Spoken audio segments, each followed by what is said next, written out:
Hello crafty friends, a very warm welcome to this White Scraps Wonders video. Today we're going to be using some white scraps again and some stencils because we're looking at stencils this September. And today I've got smooth white cardstock.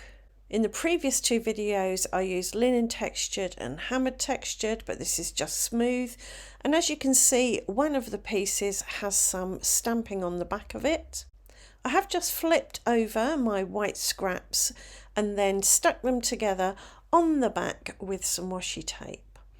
My glass mat was a bit mucky with brown ink and some of that got on the white scraps, but that was absolutely fine because what I wanted to do was add some more of that Lindy's Stamp Gang Moonshadow Mist spray, which is brown with a gold mica pigment in it. So the first thing I did was spritz the whole thing with water because I wanted to give the spray something to move around in. I then sprayed that Lindy's Stamp Gang spray on top of the water. Now this is just regular white cardstock. It's not designed to handle lots of water, but it did okay. I tried not to disturb it too much so it wouldn't peel or fall apart. Once I'd covered the whole thing in water and spray, I put some stencils on top. And my idea was just to leave them there while the paper dried and see what the pattern was when I removed them. I did add a bit more spray through the stencils and then I spattered on some black metallic watercolour. I didn't feel that I was getting enough on the exposed area of card through the holes in the stencil, so I got my smusher and gently smushed on top to try and encourage some of that black watercolour to go through the stencils. In the end I just brushed it on gently with a paintbrush and then I set the whole thing aside to dry before I removed the stencils. And once it was dry and I removed the stencils, I got some really lovely, smushy, warm, rusty, metallic, grungy patterns. Before I could do anything else to this, I needed to separate the pieces, so I flipped it over again and carefully removed the washi tape from the back. I then chose one of the pieces and washi taped on a brickwork type net die, and I used my embossing sandwich to emboss the die pattern onto the background. Once I'd run it through my die cutting machine, I removed the die and then I used the die to cut out the actual net from a piece of craft cardstock. Because I wanted to do a faux inlay technique, I wanted to lay the craft die cut on top of the embossed panel so that the brick parts of the background poked up through the apertures in the die. So once I die cut out my brickwork net, I took some white glue and my glue dotter and dotted the glue all over the back. This is a really quick and easy, minimal mess way of adding just the right amount of glue to the back of a die cut. If you want to know how to make a glue dotter, there is a video linked in this video's description. Once I had that covered in glue, I picked it up with my tweezers and then I carefully laid it over the embossing and I gave it a good press down, and then I used my guillotine to trim it down into a nice rectangle shape that I could mount on the front of my card. To make the edges look a bit more finished, I ran around them with my edge beveling tool. This just curves the edge over a little bit, makes it look a little bit more die cut than scissor cut. I then used tape runner to stick it down to some black cardstock because I wanted it to have a little black border all the way around, and I trimmed this out with my guillotine as well. And I beveled the edges too. To stick this to my linen texture card blank, I reached for my trusty tape runner and I placed this over to the left to create a little bit of white space down the right hand side. My background needed a focal point and I thought black would work really well. It would stand out against the brown and tie in with the black border.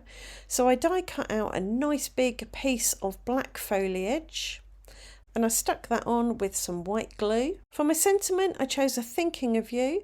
I cut it out with a stitched rectangle die And to help my foliage stand out a bit, I decided to cover it in Nouveau Crystal Glaze, which is a clear glaze and gives a nice shiny finish. And I also added a few black Nouveau drops to create a sense of energy and flow. And that was that card done. I did actually make 5 more cards. If you stick around for a couple more minutes, I'll show you how they turned out. So here's the card we just made. The crystal glaze and the Nouveau drops are nice and dry now, and I've got a really lovely shine to them. And there's plenty of subtle shimmer and shine on the background as well. For card number 2, I used this trellis die with the little diamond shapes cut out of it. And I added a nice big black piece of foliage. I didn't put crystal glaze on it this time. I covered some black card in clear packing tape, this stuff, and then I die cut from it. It's just a quick way of adding gloss to cardstock, and it gives you a similar look to the crystal glaze. For my sentiment, I added a Thinking of You die cut. This is a Julie Hickey foilable, but I didn't foil it, I just left it black. And these die cuts are laser cut rather than die cut, and they come with kind of a brown burn mark, singe mark around the edges. I found you can erase some of that with just a regular vinyl eraser. As it happens, because this is a kind of brown card, it didn't matter that there was a bit of a brown mark around the edge of the die cut. So I cut this down to a fairly nice big panel, popped it in the middle. So I've got a big chunky border all the way around the outside. And to bring in some movement, I added Nouveau drops in a few places. There's a kind of curve going on with the swoop of this foliage and the curve of the drops. For this card, I use this hexagon net die. So more of the background is peeking through on this one because the apertures in the net are bigger. But I did add quite a chunky, leafy bit. Again, I covered it in clear packing tape, and the embossing on the leaves shows up really well. The sentiment is one that I made in the Silhouette Studio software, printed on my printer, and then cut out with my digital cutting machine. I did run around the outside with the beveling tool just to make the edges a bit neater. And then I added some movement with Nouveau drops. Now these Nouveau drops I pre-made, and I did that in my Don't Throw This Away video. So if you want to see how I pre-make my Nouveau drops rather than adding wet Nouveau drops onto a card, then check that video out. So we're on to card number 4, and for the embossing and the grid I used this die, and I cut my panel down smaller because obviously it's a smaller die cut. I decided to put it in the top right corner, add a piece of foliage that was kind of curving in a anti-clockwise direction to give myself a gap for the sentiment. Another Thinking of You. This is from one of my freebie printables, which you can download from a link in the video description. I die cut that out with a stitched rectangle die and then added some Nouveau drops again.